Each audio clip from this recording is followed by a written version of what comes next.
Hey Jordan, this is Pernika from Plan Hub. Hello? Jordan? Another hang up. Sound familiar? If you're getting hung up on in the first 10 seconds of your cold call, the opener's the problem, not your product. The opener sets the tone for the rest of the cold call. Today, I'm gonna walk you through the 4 steps of a cold call that actually work.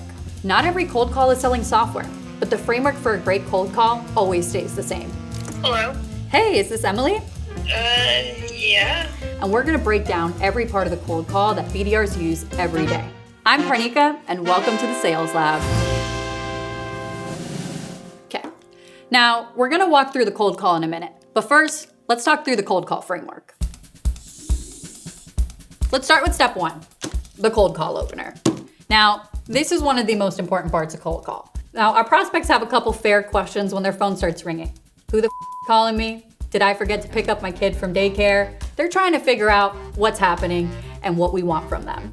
We want to make sure that we lower their guard, acknowledge the fact that we're calling them out of the blue, and make it really clear that we want permission to continue the conversation. The opener sets the tone for the rest of the cold call. Let's talk about step 2, the reason for calling. It's a valid question. What do you want from me? The reason for calling is where we're doing our show me you know me. Now, people are selfish. They want to stay on the phone if you're talking about something that's in it for them. So our reason for calling is going to show our prospects we really know them. This is that 30 seconds of research we've done on LinkedIn. For example, maybe they're a new hire at their company and we want to congratulate them on their new role. Reaching out with a congratulations really keeps them more likely to talk to us on the phone. We're not starting off just bombarding them with a ton of information on how we can help them. We're starting with something that's going to help us build a personal connection. Let's talk about step 3. Arguably the one that I feel like BDRs are the most scared of, objection handling.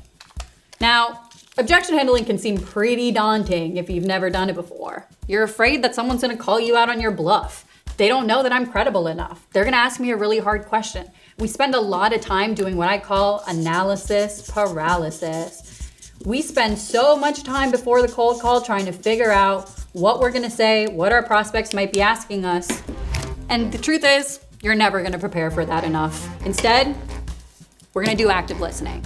We wanna listen to our prospects.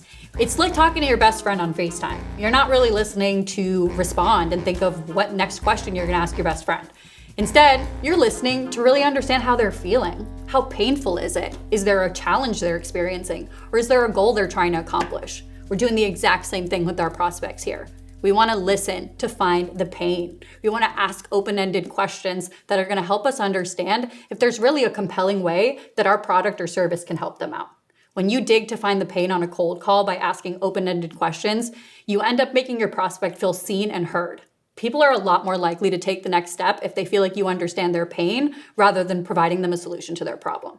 And when I say open-ended questions, I mean something that's not able to be answered with an easy yes or a no. So a question that starts with, tell me about, describe to me, how are you accomplishing whatever their goal is? For example, if somebody gives you an objection telling you something isn't a priority right now, what we're really curious about is what else is taking precedence and more important to them. Tell me about what else you are prioritizing if it's not accomplishing this goal. That's what we're looking for when we're looking at objection handling. Stick around to see this in action when we do the cold call role play.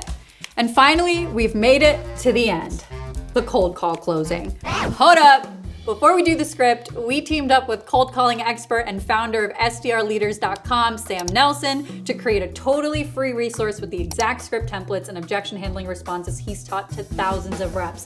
There are no fancy openers or complicated call structures, just what you need to turn calls into booked meetings. The link for that resource is in the description, so grab your free copy and get to booking more. And finally, we've made it to the end, the cold call closing. Now, if we've done a good job objection handling, we've likely figured out that there's some sort of pain that this team is experiencing. And that's exactly what we're gonna use to position our next steps. This is not a hard sell. In fact, it's a low friction opportunity to introduce our prospect to a way to explore whatever their problem is. We wanna talk about this problem in more depth and have a conversation about how we could potentially help.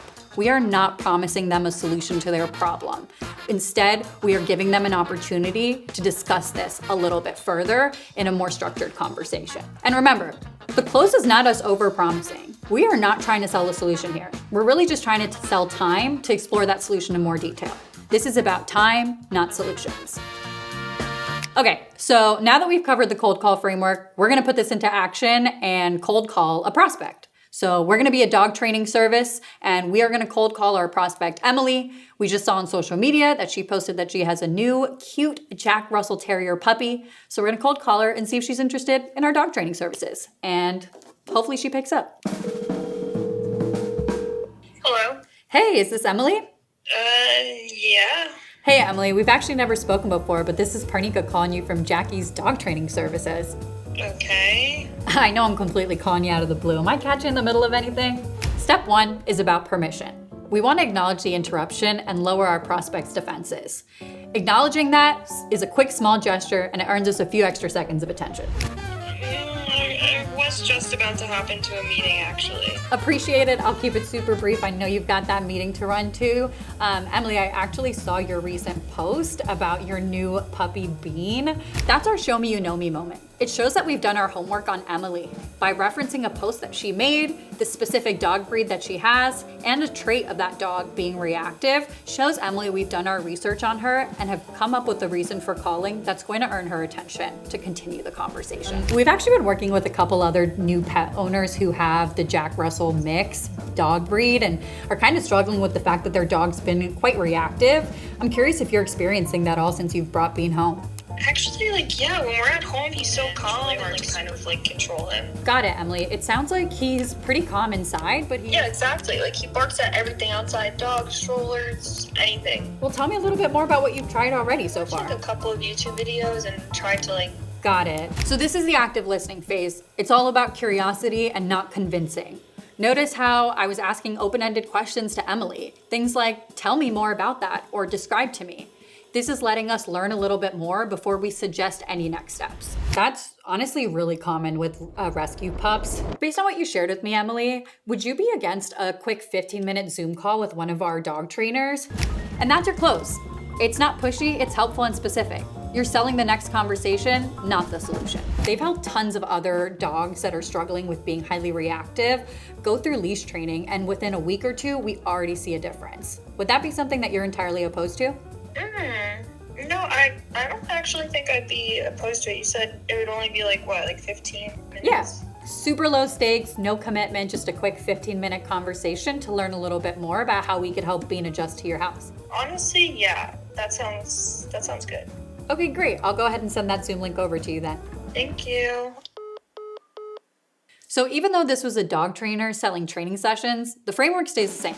Get permission in your opener. We want to make sure that our prospect feels like there was consent to continue the conversation and have a cold call. Step 2, show us that you did your homework. Make sure you have a really strong reason for calling to earn the rest of the cold call.